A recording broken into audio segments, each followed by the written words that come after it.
उद्योगपति जो हैं अडानी वगैरह वगैरह, उन लोगों का 11,000 करोड़ रुपया भी माफ कर दिया जाता है। का जिस प्रकार राहुल गांधी पर भरोसा बढ़ता जा रहा है और जनता में जिस प्रकार चेतना आ रही है, आपने इंडिया तो बना लिया, लेकिन प्राइम मिनिस्टर का नाम घोषणा करने से क्यों डरते हैं? रामदेव बाबा थोड़ी ना है, ये तो रामदेव लाला हैं, व्यापारी हैं।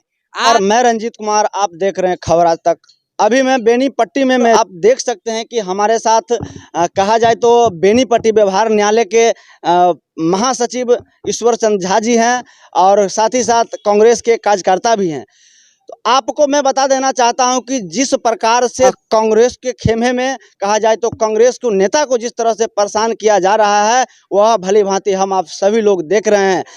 आपको मालूम होना चाहिए कि 23 मार्च 2023 को राहुल गांधी को 4 साल पुराने एक मनहानि मामले में सदस्यता समाप्त कर दिया गया था, लेकिन सुप्रीम कोर्ट के पुनः आदेश के बाद राहुल गांधी की सदस्यता बहाल की गई है, जिसको लेकर के पूरे भारतवर्ष में जो कांग्रेस के कार्यकर्ता हैं, जिसमें खुशी का कहा जाए तो खुशी का लहर एक बार फिर से दौड़ चुका है। जिस कांग्रेस ने कहा जाए तो आज़ादी से लेकर के आज़ादी के बाद भी हमारे देश के उत्थान में अनेकों ऐसा योगदान दिया है, वह किसी से छुपा नहीं है। तो मैं जानना चाहता हूं, क्योंकि हमारे साथ ईश्वर चंद झा जी हैं। तो सर, सबसे पहले आपका मैं स्वागत करना चाहता हूं खबर आज तक। आप लोगों का भी स्वागत करता हूं। सर, क्या कहना चाहेंगे? राहुल गांधी की फिर से सदस्यता बहाल हो गई है। भारत में लोकतंत्र अगर कहीं कायम है तो वह हमेशा न्यायपालिका साबित करती है कि भारत में लोकतंत्र है। अन्यथा तो भारत में तो तानाशाही प्रवृत्ति का भी सरकार हुआ है। अभी जो सरकारें हैं वह व्यापारियों का सरकार है, बड़े बड़े उद्योगपतियों का सरकार है। एक तरफ देखा जाए कि गरीब लोग, किसान लोग हैं, हम लोग सुदूर देहात में रहते हैं। बेनीपट्टी अनुमंडल बिहार के मधुबनी जिला के बेनीपट्टी अनुमंडल में बैठे हुए हैं और यहाँ हम लोगों के अगर किसी भी बैंक से केसीसी अगर मिलता है 50,000 रुपये का, तो वो भी माफ नहीं हो पाता है। जबकि ये बड़े बड़े उद्योगपति जो हैं अडानी वगैरह वगैरह, उन लोगों का 11,000 करोड़ रुपया भी माफ कर दिया जाता है। और 11,000 करोड़ रुपया अगर माफ किया जाता है तो इनके कोई रिश्तेदार होंगे या बदले में कुछ पाए होंगे, तभी तो 11,000 करोड़ रुपया माफ कर दिया गया। सर, कांग्रेस के टाइम में भी तो बड़े बड़े घोटाले हुए हैं, आपको जानकारी है सर? जनता सब जानती है, घोटाले हुए होंगे, उसका उजागर ही कांग्रेस की सरकार नहीं की होगी, दबाया नहीं होगा। वर्तमान में जो घोटालाबाज है उनको संरक्षण दिया जाए। सरकार द्वारा संरक्षण प्राप्त है। सरकार, अब यही तो मैं देख रहा हूँ, आप भी इस गांव घर से बिलोंग करते हैं। 30,000, 40,000, 50,000 रुपए किसान क्रेडिट कार्ड मिलता है लोगों को, उसको आज तक माफ नहीं किया जा रहा है। और जबकि 11,000 करोड़ रुपए किसी व्यापारियों का माफ कर दिया था। क्या भारत के लोगों से लिया गया कर, हम जब से पैदा होते हैं और मृतशैया पर होते हैं तब तक जूता खरीदने से लेकर के टीका करने तक का पैसे का सरकार टैक्स लेती है। कलम खरीदते हैं उसमें टैक्स लेती है, कपड़ा खरीदते हैं उसमें टैक्स लेती है, और जन्म प्रमाण पत्र बनाते हैं, सब हर जगह खर्चा है। जब इतना सब कुछ टैक्स लग ही रहा है तो ये टैक्स का फायदा से क्या उद्योगपतियों को फायदा पहुंचाएगा? आज जवान और किसानों को उसकी फायदा मिलनी चाहिए। कहाँ किसी जवानों का कर्ज मुक्त किया गया है, माफ किया गया है? सैकड़ों लोगों का व्यापार ध्वस्त हो गया। सर, हम सीधे सवाल पर आना चाहेंगे। सर, राहुल गांधी की जो सदस्यता बहाल हुई है, क्या आप लोगों को भरोसा था कि राहुल गांधी को पुनः सदस्यता मिल सकती है? न्यायपालिका पे भरोसा था? 1000% था, क्योंकि ये जो बाद आया था मानहानि का केस, ये केरल के वायनाड में जो उन्होंने भाषण दिया था कि मोदी, ललित मोदी, नीरव मोदी और कोई कौन से मोदी, उन्होंने कहा था मोदी जो लोग हैं ये सारे मोदी चोरी होते हैं। सर, ऐसा भी सवाल है कि आखिर मामला केरल का था। सर, ऐसा भी है कि आखिर गुजरात में ही क्यों राहुल गांधी को सजा मिली? यही तो कहना चाहता हूं, यह मामला केरल का था, इसका घटनास्थल केरल में होना चाहिए था, केरल के न्यायालय में होना चाहिए था, ना कि गुजरात में होना चाहिए था। क्या लग रहा है सर? अगर गुजरात में हुआ तो घटनास्थल से बियॉन्ड कोई मुकदमा लाया जाता है तो वो गलत होता है। उसके लिए सुप्रीम कोर्ट, हाई कोर्ट से लेकर सारा वर्डिक्ट आया हुआ है कि कौन सा मुकदमा कहाँ होगा। इस घटनास्थल के न्यायालय जुरिडिक्शन में ही जो होगा वही होगा। यह मुकदमा चलना ही नहीं था गुजरात में, यह तो मुकदमा चलना था केरल में। तो क्या लग रहा है सर कि अगला जो देश का प्रधानमंत्री, क्या आप देख रहे हैं कि राहुल गांधी प्रधानमंत्री अगला बन सकते हैं देश के, या फिर पुनः मोदी जी ही रहेंगे? जनता का जिस प्रकार राहुल गांधी पर भरोसा बढ़ता जा रहा है और जनता में जिस प्रकार चेतना आ रही है, इस अभी जो वर्तमान सरकार है उसके नफरत, जिस प्रकार नफरत का बाजार इनके द्वारा बनाया जा रहा है, उससे जनता समझ रही है कि ये लोगों को बांटने का काम करती है और राहुल गांधी लोगों को साथ लेके चलने का काम कर रहा है। मोहब्बत की दुकान चलाया जा रहा है उनके द्वारा। और क्योंकि मोदी जी का नारा था सबका साथ सबका विकास, अब देख रहे हैं कि हो रहा है सबका साथ सबका विकास हो रहा है। हाँ, सबका विनाश और उनके कुछ मित्रों का विकास ये हो रहा है। विकास जो क्या नाम है इसका, हमारे जो गृह मंत्री हैं अमित शाह जी के लड़के का विकास हो रहा है, विकास हो रहा है, डानी जी का हो रहा है। प्रत्येक सालाना उनका करोड़ों का आय बढ़ रहा है। बढ़ता ही स्वाभाविक है, बढ़ता है, सारा जनता देख रही है, ये कोई छुपी हुई बात है। बीजेपी के नेता ऐसा भी कहते हैं, देश में ऐसा भी देखा जा रहा है कि पूरे दुनिया में राहुल कहा जाए तो मोदी जी जाकर के पूरे दुनिया में भारत का नाम रोशन किए हैं। और दूसरी बात है कि भारत आज गरीबी रेखा में, भारत का जो पिछला रिकॉर्ड था कांग्रेस के टाइम में, उससे आज बेहतर है। क्या लग रहा है आपको? कहाँ बेहतर है भाई? क्या जीडीपी बढ़ गया है? क्या हो गया है? जनता बेहाल है।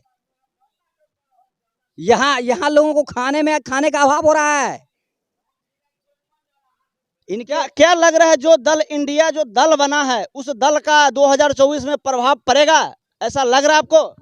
ये तो 1000% पड़ेगा, पड़ना ही है। इसीलिए यह गठबंधन बना है। इस सरकार से तंग आकर के जनता के विचार पर यह गठबंधन बना है। क्योंकि पहले ऐसा भी होता था कि जब कांग्रेस सत्ता में थी तो कांग्रेस को सत्ता से हटाने के लिए अनेक प्रकार के दल बनाते थे। आज वही समय है कि बीजेपी को हटाने के लिए लोग अनेक प्रकार से लोग संगठित हो रहे हैं, अनेक प्रकार के दल बना रहे हैं। लोग ऐसा भी कह रहे हैं कि आने वाले समय में फिर से मोदी जी ही रहेंगे। अरे भैया, आप जिस सरकार 14 में जब यह सरकार आई थी तो निर्भया कांड था, अन्ना हजारे थे, वो सभी जिंदा हैं आज।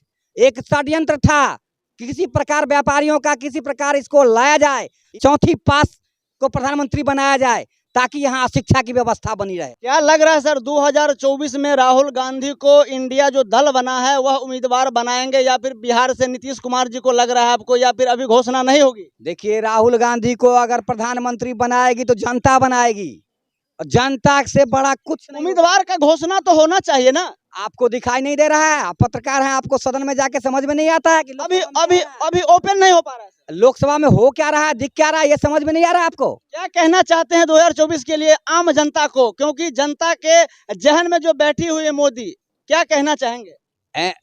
इंडिया की सरकार होगी और राहुल गांधी प्रधानमंत्री होंगे, ये फाइनल है। चलिए, और भी वकील साहब हम जानने का प्रयास करेंगे कि सर क्या कहेंगे, राहुल गांधी की फिर से सदस्यता बहाल हो गई है सर, क्या कहना चाहेंगे? बहाल हो गई है, ये खुशी की बात है। क्या लग रहा है कि सर राहुल गांधी 2024 में प्रधानमंत्री बनेंगे? ऐसा नहीं लगता है, फिर से मोदी जी ही रहेंगे? निश्चित। मोदी जी अच्छा कर रहे हैं, निश्चित। कांग्रेस के जो भी राहुल गांधी को दो कसौटियों पर खड़ा उतरना होगा, और सो सबसे अहम कसौटी है। पहला, परिपक्वता और प्रामाणिकता। जिस दिन में परिपक्वता और प्रामाणिकता आ जाएगा तो भारतवर्ष के प्रधानमंत्री। क्या सर कहा जाए तो परिवारवाद में यदि कांग्रेस के पूर्व के नेताओं ने यदि जिस तरह से कहा जाए तो अन्याय किया हो, अत्याचार किया हो, उसका क्या पनिशमेंट राहुल गांधी को मिलना चाहिए? अत्याचार कहाँ है, उनका तो परंपरा ही है। नहीं, लोग बीजेपी वाले जो देख रहे हैं, बीजेपी वाले कहाँ देख रहे हैं?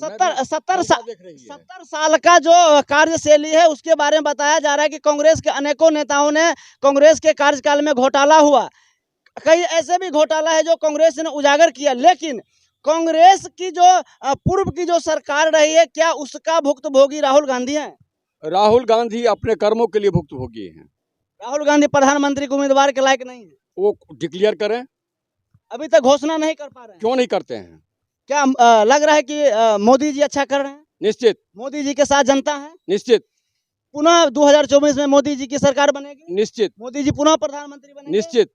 क्या लग रहा है सर, बता रहे हैं कि फिर से मोदी जी ही रहेंगे? अरे भाई, ये लोगों को धर्म का जो उन्माद पर पिला दिया गया है, उसमें कुछ लोग अंधे हो गए हैं। इसका ये मतलब नहीं है कि हिंदुस्तान की आवाम अंधी हो गई है। हिंदुस्तान की आवाम कल भी जागरूक थे, आज भी हैं, और उनको समझ में आ गया है कि ये मोदी नहीं, ये लपेटू लाल है, लपेटू लाल। सर जैसे कि देख रहे हैं कि कई राज्यों में जहां बीजेपी की सरकार थी, आज वहां पर फिर से पुनः बीजेपी की सरकार बनी है।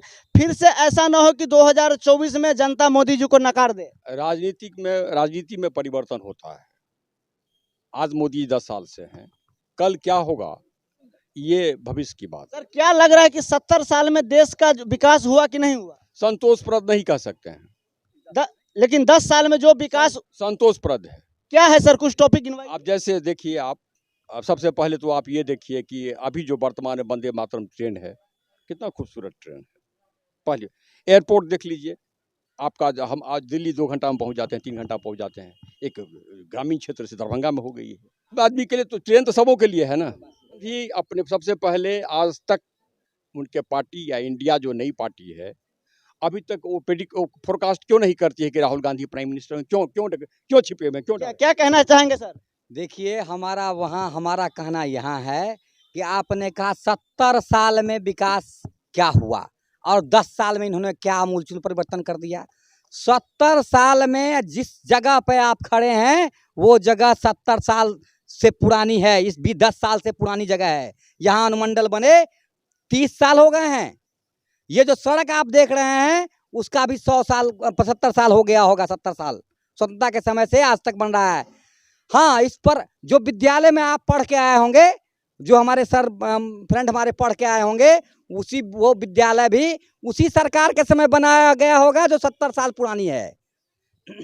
जितना हॉस्पिटल है, उसमें से एक आध इन्होंने, सरकार है तो भाई कुछ ना कुछ काम तो होगी, लेकिन जनता के बीच में इतना कभी भ्रम नहीं फैलाया गया था। हम ये कर देंगे, हम 15,000 लाख रुपए प्रत्येक खाता में चला जाएगा। सर एक सवाल है कि मोदी जी जिस तरह से कहे चुनाव के वक्त में कहे थे कि हम कहा जाए तो प्रत्येक परिवार को हम 15 लाख रुपया देंगे, लेकिन बाद में अमित शाह जी बोले कि यह एक जुमला है। सर क्या यह संभव था? 15 लाख रुपया वो दे सकते थे? मोदी जी ने ये कभी नहीं कहा था कि 15 लाख रुपया सबके खाते में हम डाल देंगे। उन्होंने ऐसा नहीं कहा था। उन्होंने ये कहा था कि अगर ब्लैक मनी आवेगी भारतवर्ष में, तो उससे जो आई होगी, उससे हमारे जनता के पास में के खाते में 15 लाख रुपया का आमदनी जा सकता है। 30 रुपये होगा।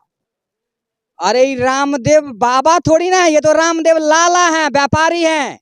आज के टाइम में इसी भाषणों का फायदा उठा करके हर प्रोडक्ट इन्होंने अपना बनाया है। पतंजलि का मिलावट का सारा सामान, मिलावट का सामान है इनका, और ये व्यापारी हैं। अरे कहे नहीं, मोदी जी सब व्यापारियों के नेता सरकार हैं। क्या लग रहा है कि 2014 में फिर से नए बाबा आएंगे? और हमारे बंधु ने कहा है कि बाबा लोग तो आते ही रहते हैं, लेकिन बाबा लोगों का अब चलना कहाँ है? जब देश में नहीं रहेगा, टूट जाएगा, तो बाबा लोगों का क्या चलेगा भाई? बाबा का काम होता है देश का मार्गदर्शन करना, बाबा का काम व्यापार करना नहीं होता है। और सुन लीजिए, मोदी जी ने कहा था कि 2014 में कि 10-15 लाख यूं ही प्रत्येक जनता के खाता में, यूं ही मुफ्त में, फ्री में आ जाएंगे। अब उसके लिए उन्होंने क्या किया? नोटबंदी किया।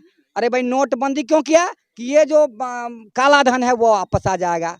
नोटबंदी से जनता लाइन में लगी रह गई और काला धन इन्हीं बीजेपी वालों के पास चला गया। जो लोग आज मंत्री बने बैठे हैं, बड़े बड़े व्यापारी हैं, वो काला धन को भजाने में लग गए थे। ये तो काला धन की ही सरकार है, ये काला धन लाएंगे। 2000 के नोट भी प्रतिबंधित कर दिया गया है। तो जब इनके लोग द्वारा 2000 का नोट ये कर लिया गया, सरकार बन, फिर से 2024 की तैयारी चल रही है। नहीं, जब सब 2000 का नोट मतलब कम स्पेस लेकर के ब्लैक हो गया, तो उसके बाद उसको बंद करने की जरूरत थी ना, तो बंद कर दिया। 1000 के बदले काला धन कैसे आ रहा था? 1000 के बदले 2000 का नोट चलाया। तो यानी 2024 में परिवर्तन निश्चित संभव है। जनता परेशान है तो परिवर्तन तो आएगी ही, उसको कोई रोक नहीं सकता है। भ्रष्टाचार विश्व की समस्या है। लेकिन जिस तरह से सर सत्ता में आने के लिए नेता जिस तरह से वादे कर लेते हैं कि हम इतना नौकरी देंगे, इतना लाख नौकरी देंगे, लेकिन सत्ता में आने के बाद क्या वो भूल जाते हैं? अगर हम ये कहें कि सारे के सारे लोग जो झूठा एक आश्वासन देते हैं जनता को, कब बंद करेंगे? वो कोई एक दल की सारे के सारे दल कहा जाए तो जनता कब तक झूठा आश्वासन को सुनते रहेंगे और लोगों को वोट देते रहेंगे? कितना बार लोग सत्ता परिवर्तन करते रहेंगे? देखिए, ऐसा है कि कहना और करना, कथनी और करनी में समावेश होना चाहिए। उसमें कोई किसी तरह की उसमें किसी भी तरह का ये अंतरंगता नहीं होनी चाहिए। तो आप लोग देख रहे थे, सुन रहे थे, आगे आप लोगों के बीच फिर से हम उपस्थित होंगे। तब तक के लिए नमस्कार, प्रणाम।